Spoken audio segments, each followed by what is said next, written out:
Hey, welcome everybody, it's Bubba Solo here from Bubba Solo Gaming, and today I'm reviewing 3 of the new race levels within Season 3. This is an icy cold season.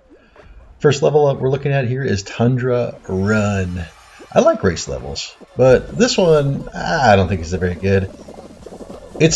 Tundra Run is probably going to end up being one of the first levels that we play through on any given Crown Rush, and so there ends up being a crush of people in this first area. So going down a tight corridor, you have big huge snowballs coming at you, a whole bunch of people to just kind of annoy you.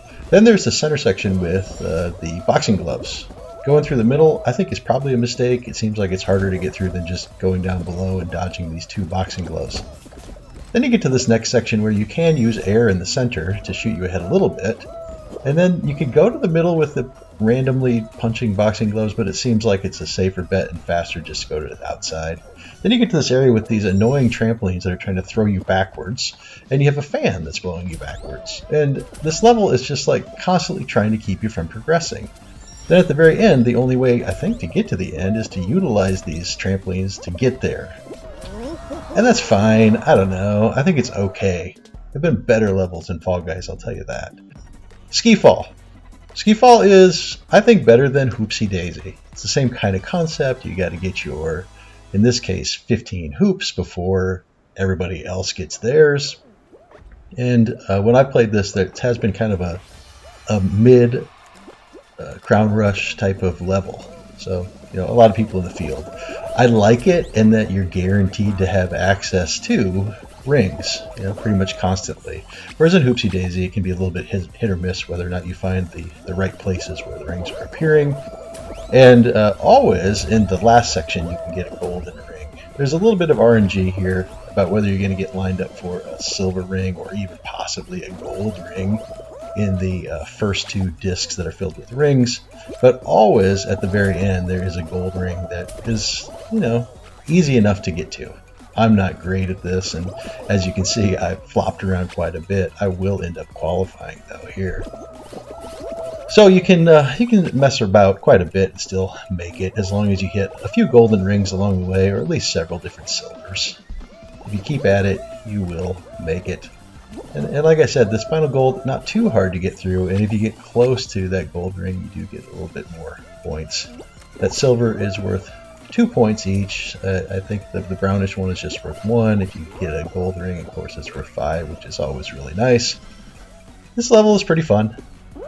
I'd say that of the levels that are in this new batch of Season 3, that's probably my favorite so far. Freezy Peaks.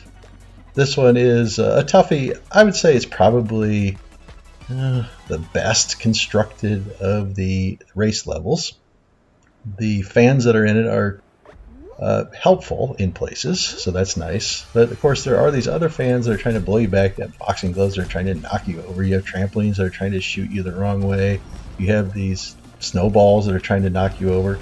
I don't know what's going on with this season of Fall Guys, but it feels like, for the most part, they're trying to put in elements that are preventing you from getting to the finish line, rather than potentially aiding you getting to the finish line, which in previous seasons, it was, I feel like most of the levels were designed so that you got a little bit of help if you knew how to use the yeets. Here, I feel like it's just always trying to knock you down, crush you, and throw you back off the level. And I'm a bit salty because in my first playthrough of all these various levels, I did pretty poorly, as you're seeing here.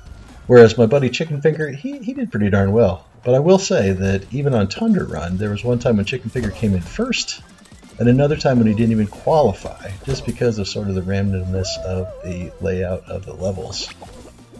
Like I said, I do think that this one has the greatest potential, but I don't like this final stretch where there's boxing gloves trying to hit you, there are these mini tramps that are trying to throw you off into the oblivion, and big boulders of snow come at you. It just sort of slows down, it gums up the works. I could see a small section like this, but it's just too much. This final area with these conveyor belts going every which way, you got to jump up and get over. It's okay. Obviously, I'm going to totally screw it up here. I kept hitting my belly, and I didn't finish. Chicken Finger won this, though. Hey, if you enjoyed watching this video, please subscribe here, and click over here for more videos in this playlist. See ya.